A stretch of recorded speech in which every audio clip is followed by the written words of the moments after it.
Dynamic মুখ্যমন্ত্রী doctor Himanta Biswa শর্মার উদ্দেশ্যে আপনি কি বলতে চাইবেন এ ব্যাপারে? আমরা ইলেকশনের আগে আমরা যে ফরেস্ট রাইট ইমপ্লিমেন্টেশন যদি করলে তো আমরা সবাই রিয়াং জনজাতি আমরা ভোট বয়কট করতো না। যদি না দিয়া তে আমরা বাধ্যরে আমরা মানে বয়কট করতে লাগবো ভোট পঞ্চায়েত ইলেকশনে। ধন্যবাদ। যে আজকে আপনারা দেখতে পেরেছি একটা আন্দোলন সাব্যস্ত করেছেন দক্ষিণ হাইলাকান্দিতে, তো আন্দোলনটা আপনারা কিসের জন্য করছেন? আমাদের মূল লক্ষ্য হচ্ছে আমাদের রিয়াং সমাজের ফরেস্ট রাইট সুবিধা আমাদেরকে আজ পর্যন্ত ৭৮ বছর হয়ে গেছে, কিন্তু আমাদের ভারত স্বাধীন হওয়ার এতদিন হয়ে যাওয়ার পরেও আমাদেরকে সরকারের কোনো সুখ সুবিধা আমাদেরকে দেওয়া হয়নি। সব সুবিধা থেকে আমাদেরকে বঞ্চিত করে রাখা হয়েছে। তাই আমি সরকারের কাছে অনুরোধ করব যে আমাদের রিয়াং সম্প্রদায়ের বা অন্যান্য আমাদের ট্রাইবাল সমাজের যেগুলো গ্রাম এখন পর্যন্ত সুবিধা দেওয়া প্রদান করা হয়নি, এই গ্রামগুলোতে আপনার দৃষ্টি আকর্ষণ করার জন্য আমি সরকারকে অনুরোধ করব। সঙ্গে আমি সরকারের কাছে আর একটা মাং করব, আমাদের ট্রাইবাল রিয়াং সমাজকে এসটি স্টেটে ফুল প্রেজেন্ট দেওয়ার জন্য আমি অনুরোধ করছি।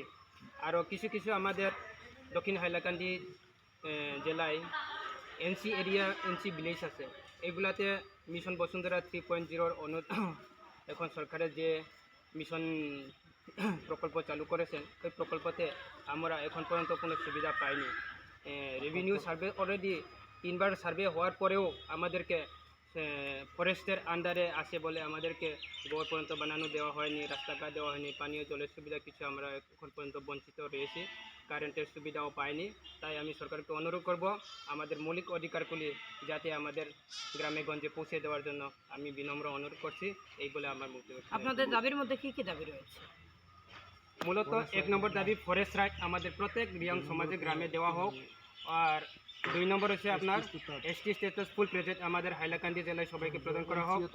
আর 3 নম্বর হচ্ছে আমাদের এনসি এরিয়া যেগুলা গ্রামগঞ্জ রয়েছেন, এইগুলোতে মিশন বসুন্ধরার মিশনের আন্ডারে আমাদের সমস্ত গ্রামকে এই পাত্তার প্রদান করার জন্য আমি অনুরোধ করছি।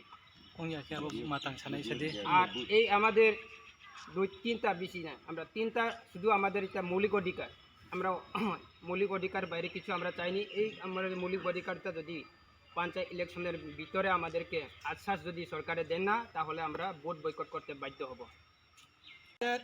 দক্ষিণ হাইলাকান্দি আমাদের রিয়াং সম্প্রদায়ের মৌলিক অধিকার মানতে হবে। আমাদের দাবি পূর্ণ করতে হবে। অন্যথায় আমরা মানছি না, মানব না।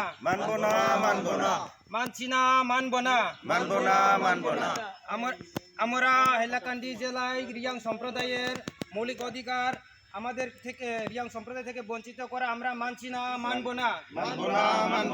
আমাদের রিয়াং সম্প্রদায়ের মৌলিক অধিকার আমাদেরকে প্রদান করা হোক।